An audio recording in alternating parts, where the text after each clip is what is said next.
It's good to be here at the Massachusetts Maritime Academy, and it's good to have our star here, who is a 2001 graduate of the Academy, Shane Murphy, who was the chief mate of the Maersk Alabama, which I think is now etched into the mind of all of those who are concerned about the particular issue. We've had a series of hearings on the whole issue of international maritime piracy in Washington. We've heard testimony from representatives of the Department of State, the Coast Guard, and the United Nations to discuss both American and international. The hijacking of the Maersk Alabama off the coast of Somalia,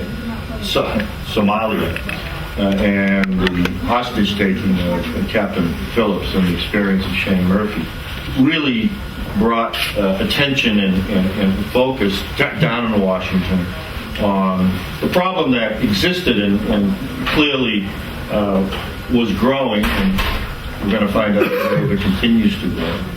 And a need for some sort of government policy to do something about it.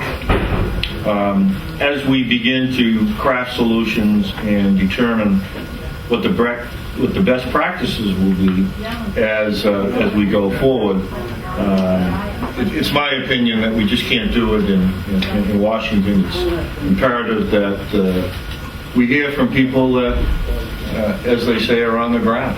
And listen to individuals like those who have actual real-life experience, because it's clear that the problem of piracy isn't going to go away anytime soon. While today the focus is off the coast of Somalia, 5 years ago the hotspot of piracy was in the Straits of Malacca. And 5 years from now, who knows? I spent a lot of time, since I chair oversight on foreign affairs in the House, I spent a lot of time in Latin America. Haiti is a place where I seem to make more trips annually than I would like, because it is constantly on the cusp of becoming a full-fledged failed state, and we know what that means.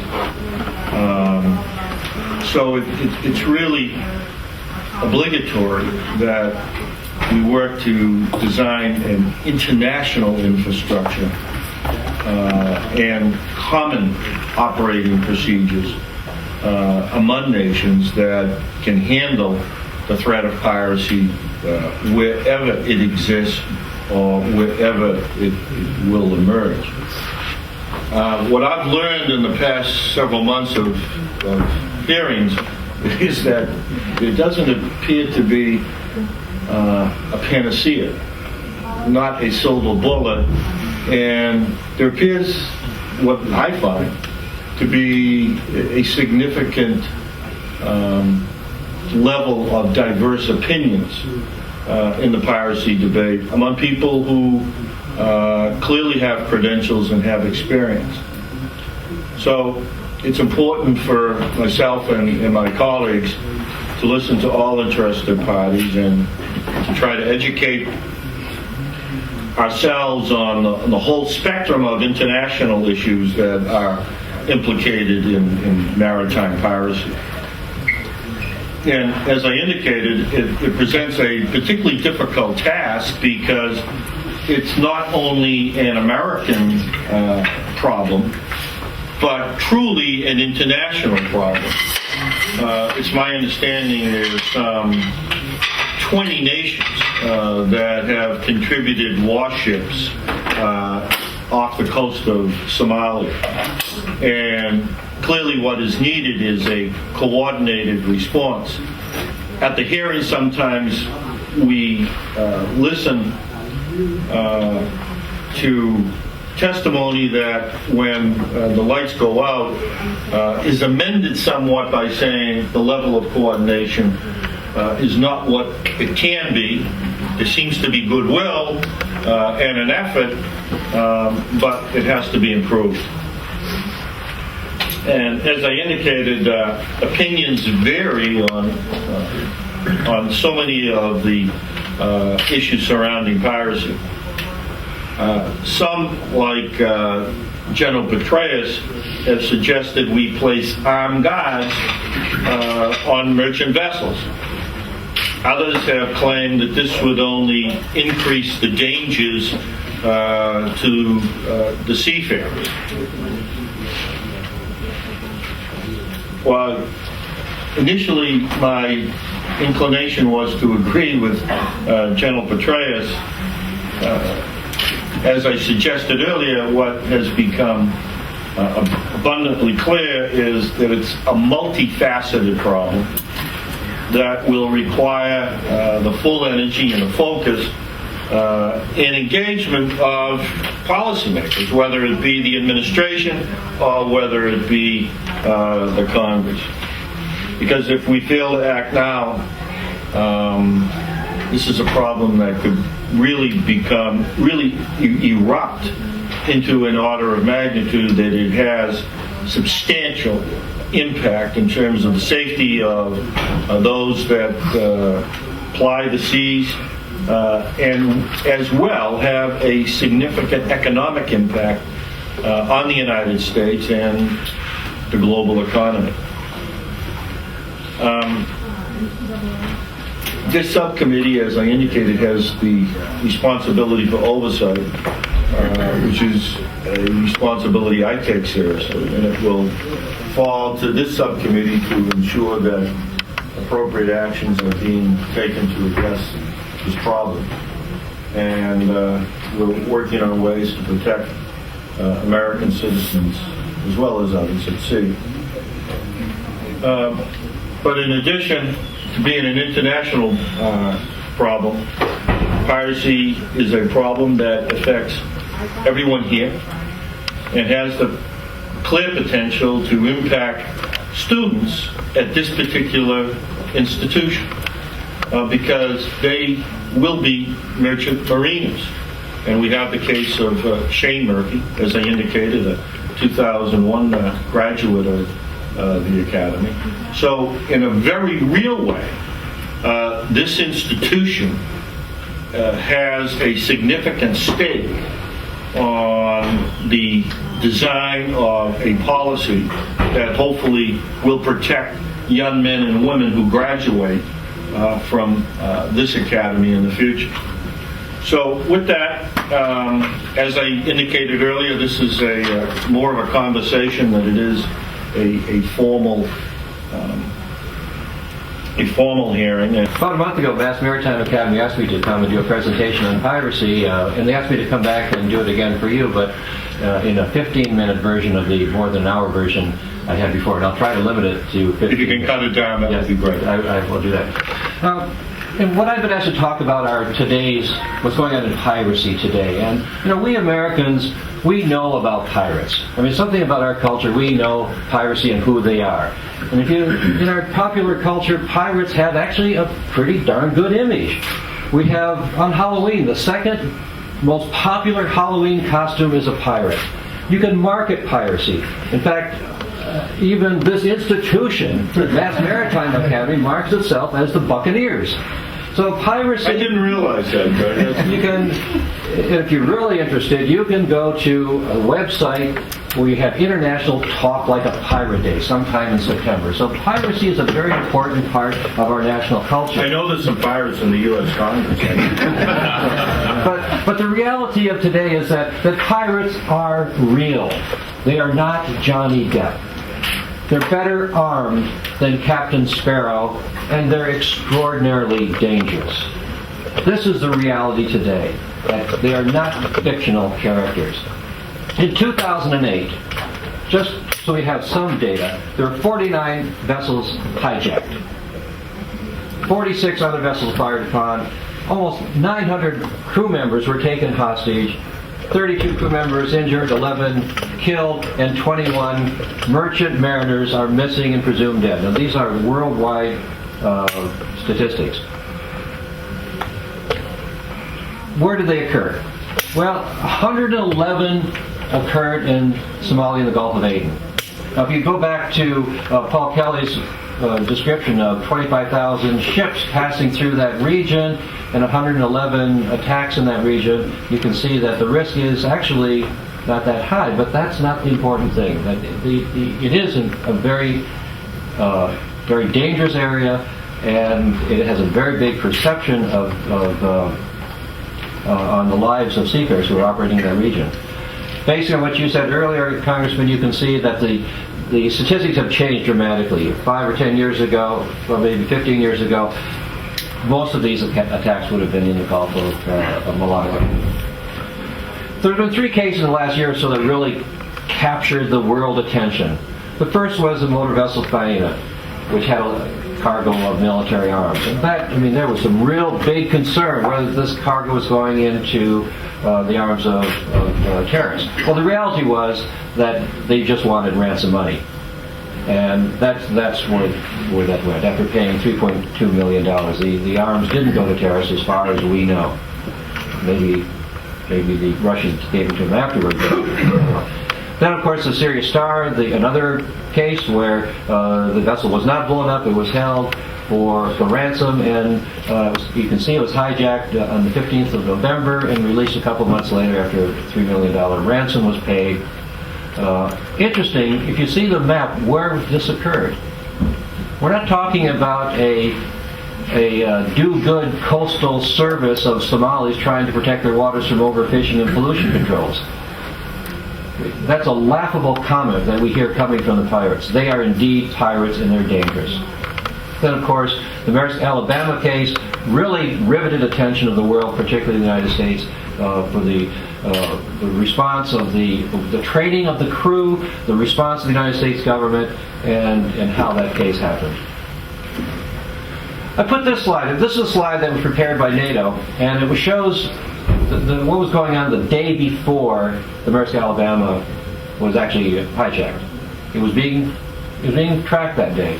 But you can see that there were incidents all over. The red ships are those who are being held hostage on that day. So it's a significant problem there. Today, as we sit here today, there are 15 vessels with 210 crew members being held hostage by Somali pirates. Since April 1st, 17 ships have been hijacked by Somali pirates. Most Americans think that there's only been one ship hijacked in Somalia. 25 other ships since April 1st have been attacked by Somali pirates. Doug, how many since the attack on the Maersk Alabama? Has it been, if you can, has it been steady, or has it been increase or diminish? Just before, like the 3rd or 4th day of April, there were like 4 or 5 ships on like one weekend. Right. Then the Maersk Alabama. But since then, you can see 25 ships have been attacked, 17 have been hijacked. So there's been quite a big increase. So far this year, 117 ships have been attacked by Somali pirates, compared with, 111 from 2008 total. So so there's been an uptick. There's been an uptick in the number since the incident of implicating the Maersk Alabama. Yes. Well, for example, since April 1st, 17 ships have been hijacked. 7 have been released, with a total of 15 still being held. There's one ship that's being held, been held there since last August, owned by a Nigerian company, Nigerian crew members. Who cares? Nobody, they have been abandoned because nobody's willing to negotiate on their behalf. But these are merchant mariners. And the one point I would like to make, and I'll put it in now, is that piracy is not an issue only when American ships are attacked or when French ships attack. The United States of America depends on merchant shipping, which is predominantly a worldwide business that depends on crew members from all nations. So it's incumbent upon us and other nations to protect any mariner attacked by a pirate. Well, that's why it's an international problem, and today you have a global economy. Absolutely. And I say that piracy, we haven't had any indication yet that piracy in Somalia has connections with terrorism. They are hijacking crews for ransoms. The scenario in Somalia is very different from other parts of the world. In Nigeria, piracy is from more the political objectives. In the Asian waters, piracy is pirates go aboard, they steal small items of value and leave, cash, jewelry, etc. Somalia, they want ransoms, and they hold crews for up to 2 months. The average ransom, we guess, is $1 to $2 million, and about, they estimate $50 to $1 million in ransom were paid to pirates in Somalia last year. Another interesting thing is, where does the money go? Well, here's how it gets. I mean, on the Serious Star, you see they parachuted the money in. It's kind of an issue of negotiating, getting the U.S. dollars. It predominantly ransoms are paid in U.S. dollars, negotiated usually in London. There are a lot of people making a lot of money in London off piracy. Either those negotiating the deals, those arranging for delivery of money, etc. The actual amount the shipping company. So what you're telling me is the negotiations are conducted in the United Kingdom, in London. By and large, there's been a couple negotiated in the United States that I know of, but by and large, London law. Who are the representatives, by the way, of the pirates? Do they have their own? They have their own industry association or union? I don't know if they're unionized. We'll talk to the unions about that, but they're typically the diaspora of Somalis, family members, trusted people. They have been very careful to avoid having any connection with terrorism, because that would kill the ransom process. If the Somali pirates were identified as terrorists, it would be illegal for any American, any European to pay money in ransom to them, because our law prohibits paying ransoms to terrorists. But where does the money go? Well, 30% goes to, and I should put quotation marks around government, but to the authorities in Somalia. 30% go to the gunmen on the ship, 20% to their pirate bosses, and they are highly organized on shore. 20% goes to basically capital expenditures, reinvestment, guns, fuel, cigarettes, wine. I mean, we have a picture of them, some pirates carrying cases of wine. But you get up to 30% to Somali government officials. Yes. Paul Kelly alluded to. The federal, it's a transitional federal. Those people aren't getting the money. They're not getting the money. The money is going to the warlords who are in control of the regional areas. But I think it's important to be clear that the transitional government in Somalia, as far as we know, without having ready access to intelligence. My understanding, because that would clearly cloud the relationship that we should have, or color the relationship that we should have with the transitional government. But go ahead. My understanding is that it's going to the regional, called warlords, regional authority that maintains whatever control they have in it. And you would agree with me that when we speak of government in Somalia, that's not a term that the definition of government there is considerably different than what we would see as absolutely as a government, whether it be a local government or whether it be a state government here in Massachusetts. There should be another word. They don't have parliaments, in other words. There should be another word we could put in there. Let me go back to the 30% of government. I lost my train of thought, so I won't. This wasn't that important. But what can be done about piracy? That's a big question. What can we do about it? First of all, understand that piracy is one of two universal crimes. In other words, it's a justus humani generis, meaning it's a crime against all humanity. What that means is that any country can prosecute a pirate wherever the pirate is found. It's in the Law of the Sea Convention under Article 101. It doesn't even have, it's in our law. I won't repeat what Paul said, but it is in the Constitution, Article 1. We have the statute on piracy, which basically codifies customary international law of the universal crime of piracy. Under the Law of the Sea Convention, we should be very clear, because it's a universal crime, that means there has to be pretty strict rules. And what differentiates piracy, say, from the Klinghoffer case, is that piracy must be an illegal act for private ends, not for political ends. It has to be on the high seas, which means it has to be outside the territorial sea. The territorial sea is limited to 12 miles. We're not talking about the exclusive economic zone. Against persons or property on board another vessel. So you have to go from one vessel to another. You can't be like, again, the Klinghoffer case where the crew, or the terrorists were on that vessel.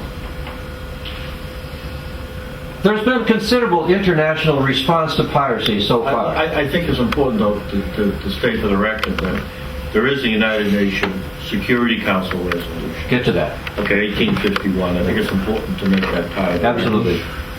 I'm trying to go over some of the international response. We have, actually there have been 4 United Nations Security Council resolutions since last July. We have NATO, we have Djibouti Code of Conduct, you have CTF 151 from the Navy, there's a U.S.-Kenya Memorandum of Understanding for prosecuting pirates in Kenya. None of which have gone to trial. And there's been considerable international response to piracy, primarily focusing on prevention, suppressing piracy, and prosecuting pirates that are caught. That's been the focus, prevention and suppression of piracy. I put this slide up here for you, Congressman, just so you can see in the upper right-hand corner a Coast Guard petty officer training the Navy. Well, we usually do that. Exactly. And we're continuing to do that. That's for you also, Admiral. That Coast Guard training the Navy on the functions of anti-piracy. I'll go through a bunch of slides. And law enforcement. Law enforcement. The Royal Navy's there. The Danish Navy's there. The Danish Navy's been involved with the Canadians on their catch and release program. You know, they catch pirates and take away their ladders and let them go. Canadians Navy's there. The French Navy. You know, if you're a pirate and you attack a ship with a French citizen on board, you can expect consequences. Just as if you attack a ship with an American citizen on board, you can expect immediate consequences. And the French. Well, Doc, the reality is the French have been the most aggressive. Absolutely. In terms of response. And we've Can you tell me, you know, if you has that been the most effective response? I'm not in a position to say what's the most effective. That's not my area of expertise. There are other security experts here, but I will say that we haven't seen any incidents of retaliation against the French citizens or French flag vessels as a result of their aggressive tactics. Now, how do the French do it? Is it crew trained? Is it private security? Or are they members of a special ops French military? The cases that we have seen, ones involved the yacht, the one in the upper left corner where the father of that child was murdered by the pirates, have been commando operations. So they've been commando. Yes. In other words, they're official government military. I'm not aware, I don't have information for or against whether the French flag vessels are armed. Okay. I just don't have that information. Greek Navy's there, if the Greek Navy's there, the Turkish Navy is there, German Navy's there. You know, there's a lot of concern about Germany after World War II. Well, nobody's concerned about Germans fighting pirates. Korea sent their first ship in the Middle East since the Korean Navy was established after World War II. Malaysia has sent ships to the area. Malaysia, which has been so effective in combating piracy in the Malacca Straits, sending some of their vessels there. Japanese there. Indian. Interesting, on the lower right-hand corner is a mothership that the Indians blew up. Unfortunately, a couple of weeks later, it turned out that ship wasn't a mothership. It was, in fact, a Thai fishing vessel that was being hijacked by the pirates. So, there are some issues on use of force. Russian Navy, the Russian Navy's there. They're not part of any of the coordinated groups, but I understand that they're talking to each other. I've had a lot of press reports of the Russian Navy capturing pirates. I've been unable to find any reports of what happened to the pirates after the Russians nabbed them. So maybe you can find it out. I don't know. They have to bring them to trial within 48 hours in Russia. It usually takes about 2 weeks to get them there. Yeah. It seems to be a loophole in the system. But there doesn't seem to be any reports out there. Thank you for that information. Swedish Navy got there last week. Last Tuesday, they captured 7 pirates, and they're delivering them to Djibouti.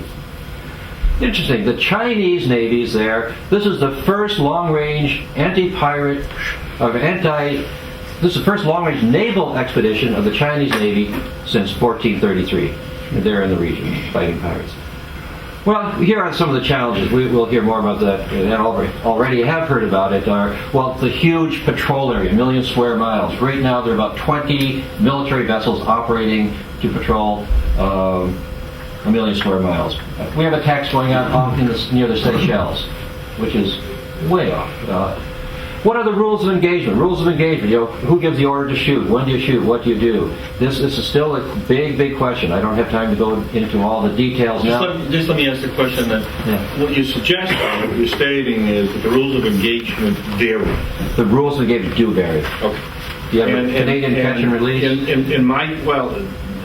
And that goes to the issue of a coordinated legal regimen, so that and respond to my observations, either agree or disagree.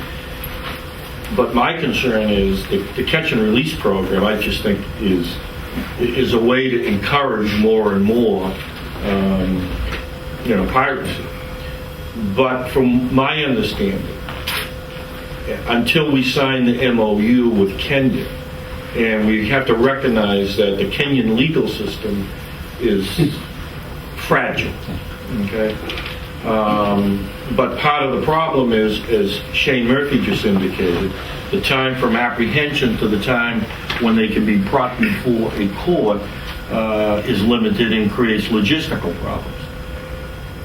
Do you have an opinion in terms of the best way to, as you indicated earlier in your presentation, in addition to the Convention on the Law of the Sea, there are other existing international treaties that I think provide, and I think there's a consensus among lawyers that do provide a legal regimen for any nation to act in terms of prosecution. Right. But it appears that there are problems in terms of specific domestic laws in all of the countries that we're looking at, in terms of the coastal states that we're looking at. Do you have a sense that, I think it was, maybe it was Medvedev of Russia that suggested an international court of piracy? Do you have any opinion on that at all? Well, I think it's very where the rules would be rewritten to deal with the problem that Shane Murphy raised. And Shane and others have raised those issues that we have rules today. The rules of we have to have witnesses, and we can't just hang them at the harbor entrance of London like they did William Kidd 200, 300 years ago. Today, we have to prosecute pirates. We must find a quick and expedient way to do that provides a reasonable level of legal protections. And I agree with that, but what's your position in terms of developing these memorandum of understanding with nations that are in the neighborhood, such as Kenya? Okay. Well, I think that I'm looking at it from a very practical, pragmatic expedient. Right. It will take a long time to negotiate a international court system. In the meantime, we can't just catch and release. Right. So we have to look for a judicial system that, like Kenya's probably the best in the area because they have a common law system based on British law. It's been a pretty, from the regional area, it's been a pretty good system. They don't have the resources to conduct the trials or to incarcerate the people that they convict. They may be, But for the short term, boost them up. It's my understanding, however, that they are detained. They're incarcerated, in other words, pending the prosecution of the cases. Yes. So that yes. they're not out No. until the cases are disposed of, practicing their trade. They need some help, and I think as an expedient, short-term solution, we should boost up the Kenyan's legal system. Yemen has offered to take any pirate, but the I don't European think if I were a pirate, I'd want to end up in. Well, the European Union will not turn over anybody to Kenya because they have a death penalty, and that's contrary to the requirements of the European Union. But you bring up these very practical problems of how do you prosecute people under the universal crime system of the world. Well, there's been a lot of responses. We have 4 Security Council resolutions. You have the contact group on Somali piracy, which is like 26 nations. They're meeting tomorrow, the next day. You have IMO guidelines on suppression and prevention of piracy. You have international naval patrols, piracy controlling centers. There's 3 or 4 of them where they collect data, provide information to the industry, industry reporting, advisory centers. There's a lot going on. But what's missing? The question is, what's missing from all the discussions? What's missing from the discussions is what happens to the mariners after an attack. What happens to the survivors? We know what happened so far with the Maersk Alabama case, a few months afterwards. What's going to happen next year? What happened in 2 years? I get questions. I've been following piracy for some years. I get questions all the time from journalists saying, "Give me a piracy survivors that I can interview." We can't find them. They're from seafarers primarily from developing countries. They go home and they disappear. We don't know if they're still working. Nobody knows what's happened to them. There's no tracking. There's no tracking system whatsoever. Why couldn't the IMO do the tracking? Somebody could do the tracking. Isn't the IMO the logical? IMO, or I think probably more realistically, because IMO requires governments reporting and not private industry, probably a more practical solution would be the Piracy Reporting Center in Kuala Lumpur, which is industry supported, which are already tracking. How would the industry, and this is not maybe a question for you, but how would the industry respond to mandatory reporting in terms of what occurs to the mariners post the hijacking? I think you'd have quite a disparity. First of all, there'd have to be a lot of protections against the privacy of the mariners. Assuming that we could work those issues out. I think most American companies that are, from what I'm understanding, doing a very good job of taking care of their crews, I don't think it'd be a problem. There are other countries around the world who, for example, you talk about those Nigerians who have walked away from their crew and left them as hostages. So there's going to be a wide diversity of opinion. But I think the best place to go would probably be to the international group of ship owners organizations and the P&I clubs, Protection Indemnity clubs, who are paying for the medical care afterwards. Because it would be in their best interest. Again, the international one? There's the ICS, the International Chamber of Shipping. And there's an international group of P&I clubs. These are the insurance companies that cover basically medical care for seafarers, for the ship owners. I'm going to move on, okay, and I'm going to come back to you because I want to go through everybody once, and then we're going to turn it into a multifaceted conversation. Can I go through just quick slides without saying much? Sure. This is okay. We'll go through their affect their families, we don't know where they go to help. But here's the important thing I think everybody should go away with. Who is the bad guy here? We start off with Johnny Depp. The bad guy is the pirate, right? I mean, this is not a trick question. But what is the perception? Perception is pirates are the good superheroes of positive image, and the only time you see, except for the Maersk Alabama case, a merchant mariner in the press is he's being hauled off with an oil-covered duck next to him in handcuffs. What's wrong with this picture? It's an obligation of all of us to raise seafarers' image, commensurate to their value to our lives and economies. And we need to do everything we can. We owe merchant mariners, not only in the United States, but worldwide, the assurances that we're going to do everything that we can to protect them from piracy before, during, and long after their attack. Thank you, Congressman. Thank you, Doug. And I would note that what's the percentage of global trade that is conducted via the sea? 90%. 90%. So, I mean, put aside the valid and legitimate humanitarian concerns that you're talking to, but just simply in terms of our crass economic self-interest. You know, I as one would say, I think that's a no-brainer. Captain Bush. Maybe make one more comment, sir. Go ahead. The biggest threat to maritime security today is not coming from terrorists. The biggest threat to maritime security, to maintain maritime commerce, is coming from worldwide inability to recruit and retain the quality people to operate the worldwide fleet. And all of these are factors in making that job an attractive career choice. Thank you, Shane.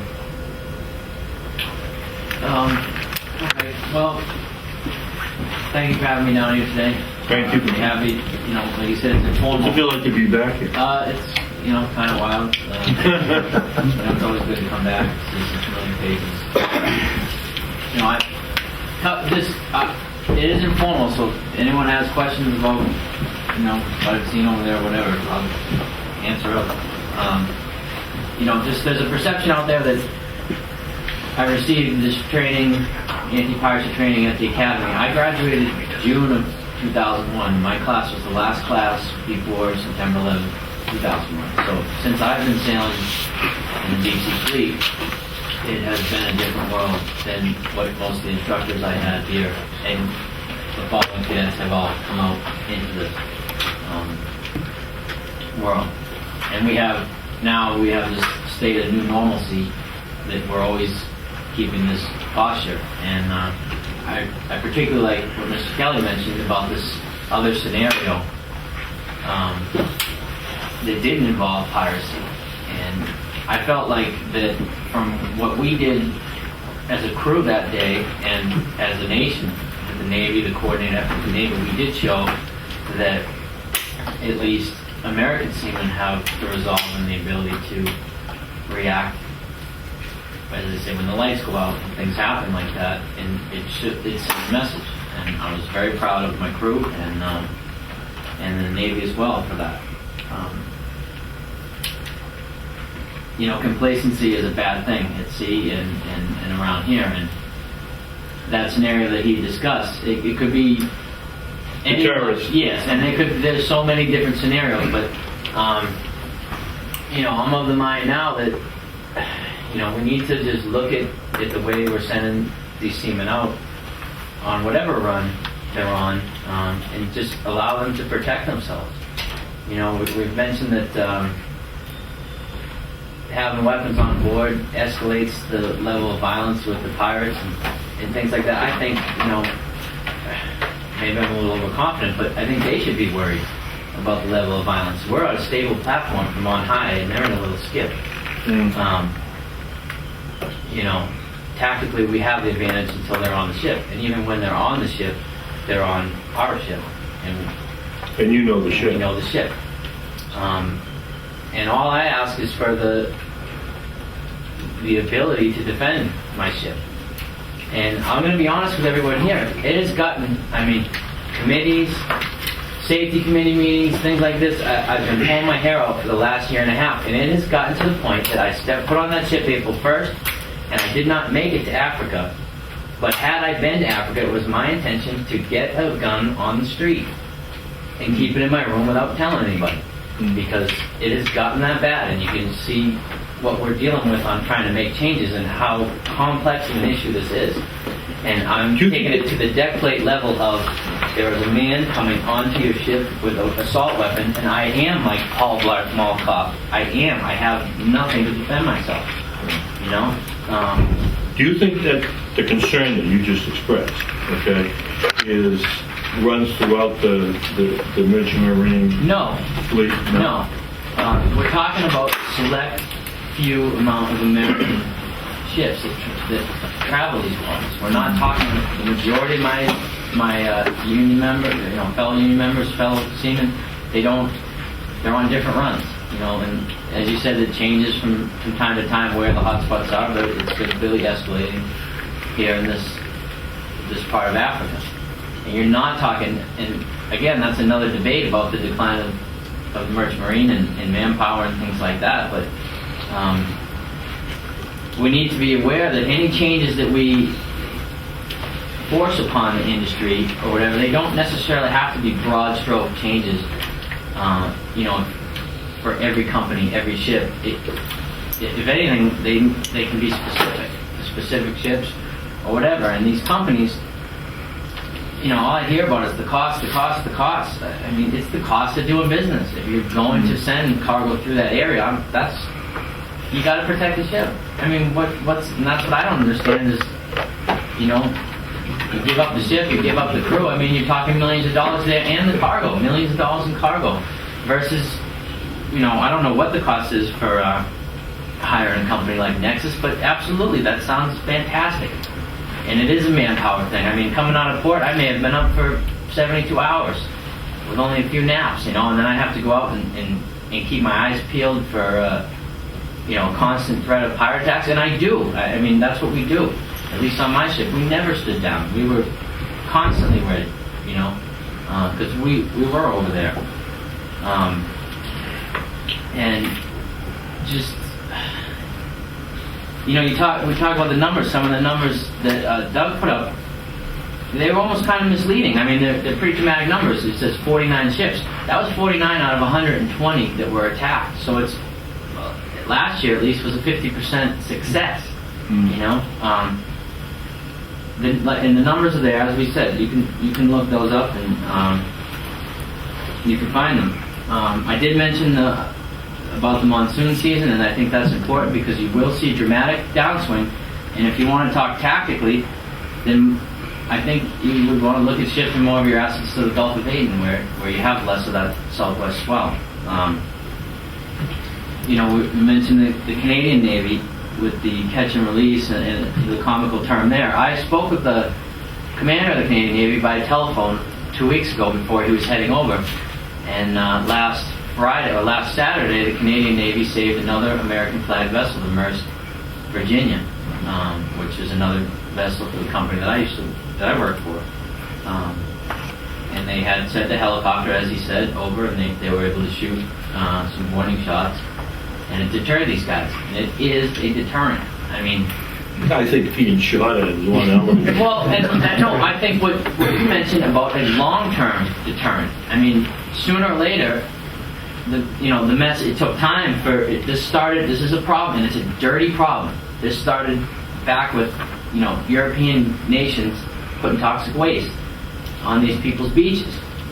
You can laugh about it, you can deny it all you want, but it's I don't deny it. Okay, well, I'm not saying you, but I mean, perception. There's a lot of perception out there that it's a false claim or whatever. But this problem, it's a dirty problem, and it started back then. And, the perception, as you said, over time was, well, hey, we stopped these guys, and then they were able to get some fishing boats, and then all of a sudden they said, well, we have all these great skills, why not go after that one, And unfortunately, they were enabled and they were paid. And, when we talk about the pirate bosses and the things, it's comical and people giggle, but you're talking about gangsters, legitimate gangsters. And it's gang war over there in that country. And you're getting a lot of money for these guys. And they are they're making them more bolder, as you said. Well, they're more bolder. They're buying better equipment. The boats that attacked me were going 25, 26 knots. Now, the studies that my company did the year before everything was based off, a maximum speed of 20 knots for these guys. And the closing time, as Kevin was saying, you do have a little bit of time, but from what I could see, you picture Captain Bush, you picture a pilot boat coming alongside you. This is how fast this guy closed on me, and we're picking him up at 3 miles. So they're using that, they're reinvesting that money, and they're getting better. And the quality of their firepower is increased. right. And my concern is, where are they getting the firepower? You say there's no direct link with the terrorists. Okay, where are they getting RPGs? And this. Well, there's a demand, there's a seller, unfortunately. I understand that. And everyone wants, as you said, the silver bullet solution. Give me a 45 and send the mate out on deck. That's one part of it, yes. But I mean, there's all kinds of things.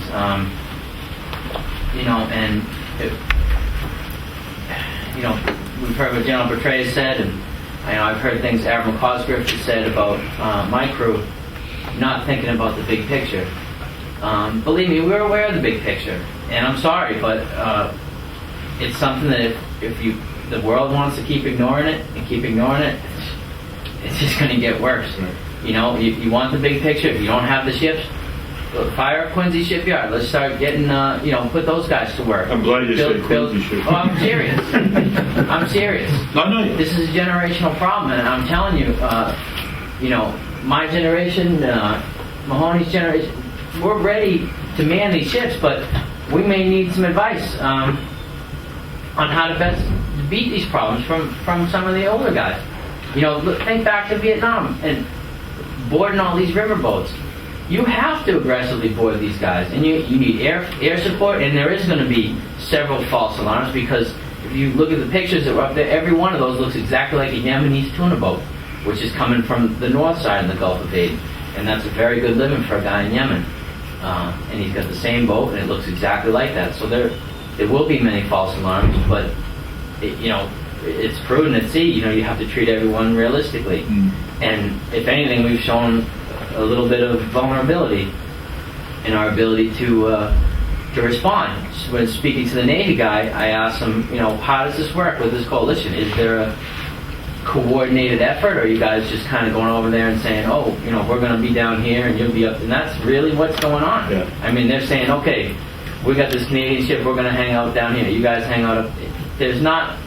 Right. It's not a coordinated task force with a chain of command and whatever. And the other problem that really kind of drives me crazy on this is that we hear about the vastness of the ocean and the area to patrol, and it's so large and it can't be done.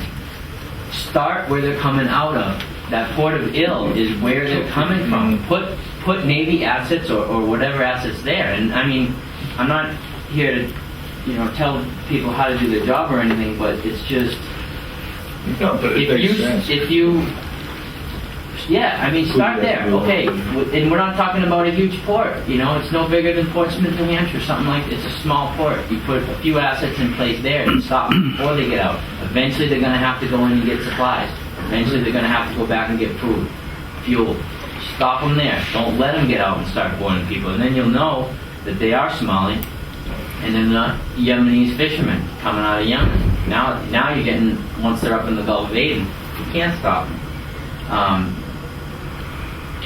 Let me ask you a question. Yeah. As I'm listening, to everybody today, Kevin offers a service that is clearly well qualified and very professional. So it's a cost factor. Captain Bushy talks about the government providing grants. I don't know, maybe you do it through tax credits or stimulus. I didn't use that word. No, you didn't. But you can do something. I mean, I'm thinking of it in terms of cost-benefit analysis as well. Okay? Because when you start to add up all of the costs, insurance premiums, the impact on our economy, the global economy, the impact in terms of the seafarers, costs of, as Doug was saying earlier, taking care of these people subsequent to the attack, health care, I mean, there are a lot of not readily identifiable costs that are associated with this. When you step back and think about it, your crew, you, I mean, I know that, post that attack, it's etched into your psyche, whether you know it or not. That's an experience that all of you had to deal with. And and the cost of shipping, and 30% of the oil goes through that particular section. Is there a role if we don't take the military option? And I'm not hearing a lot of enthusiasm coming from the Department of Defense making the kind of commitment that I think would be required. And no one has said that to me directly. But no one's calling me up saying, Delahunt, we want Marine recon units on the, on every ship that goes through these waters of high concern. I'm not hearing that. The French, I think, have taken that approach.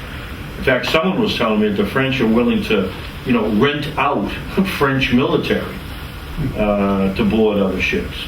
I don't know what that's about. In 2003.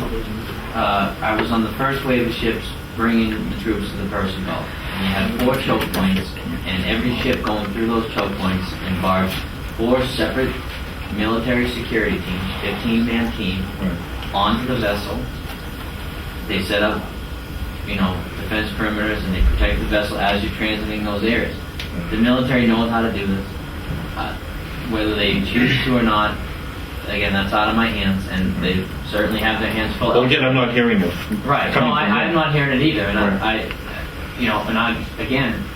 I'm at the deck plate level. I'm a realist. I'm the one that's actually going out there and trying to do this. And whatever you're going to send me is better. But I guess what I'm thinking is combining the suggestion by Captain Bushy. Okay. I mean, it's cheaper for us as Americans.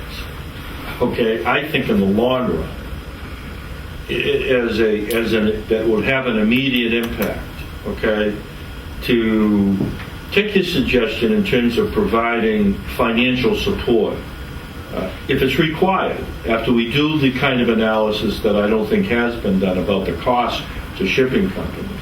But if it's required to make an investment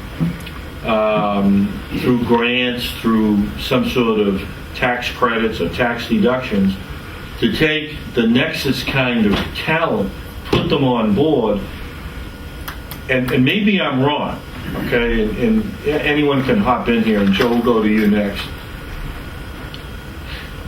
I would think that the message would get there. Yeah, the message gets there and says, you come on, you're going to be dealing with, some very nasty people on board that ship. And they're not the crew. That's you, Kevin. Yes, sir. Okay? I don't mean the crew. I mean you and your pals. Absolutely, sir. I know them personally, and I'll confirm that. But the point is, you're right. These are gangsters. I don't think they're terrorists. I mean, I think that there's some, as you correctly described, there's some history there too, because everybody was taking advantage of the fishing and dumping, and the Europeans were doing a ton of it, as well as others in their waters. And hey, no fish, I got to feed my family. Yeah. Okay, this does not appear, from everything we're hearing, to be driven by radical ideology. It just doesn't seem to be that way. Well, but they're smart enough. Hold it. Okay. It's not driven by it, but they're benefiting from it. Yeah, they are. They are definitely having a benefit of the disruption of commerce, and a lot of the that's true. Security assessments that we've gotten have shown that there is. It may not be to the direct link, but they're supporting it and they are benefiting from it. And unfortunately, I mean, they're showing how successful they are. Who's to say this problem's not going to crop up elsewhere, in Haiti, wherever you say? I mean, this is clearly... Haiti is right. As soon as people catch on that, And that's close. That's a lot closer to to Bourne, Massachusetts. Right. And, So we need, like you say, some kind of legal court, where we can quickly and swiftly get these people, to justice, which is the problem that they're having. And, I really have I spent most of the last year in Kenya, What's Kenya like? It's wonderful. I love it there. And I think I've met, several thousand of the president's cousins. And I just don't understand how, we can't capitalize on that. He's a very popular man in that part of the world. In fact, I had conversations with the pirates that were on my ship about him. What they say? It's real colorful, and you'll have to wait for the movie, I guess. But it's, that is a good location, and they're good people. They mean well, and they're trying. They have been trying. Unfortunately, they couldn't get off the dock to give me an escort into Mombasa, but they're not dealing with the best resources. Mm-hmm. But I just. That's the spot, set it up there. And I didn't capitalize on the man we have in office now. I mean, get it done quickly. Yeah, this has been really outstanding, and I want to thank the panel. I want to thank those who contributed from the audience, and I want to let you know that we'll be reaching out for you for further ideas and to check and make sure that you don't think that what we're doing ends up not helping, because that's the last thing that obviously that we want to do. But I'm leaving here with a lot of new ideas and a lot more questions. And I know Senator Kerry is very much involved in this, and I know the administration is. I know for the Secretary and the White House, they're both concerned, and they know it's a problem that has to be addressed. And what's really, I think I had said this, maybe I did an interview with one of the TV people, but what's rather unusual in terms of our international relations is this is one area where there is an overwhelming consensus that we should work together, even with some nation states with whom we have an adversarial relationship.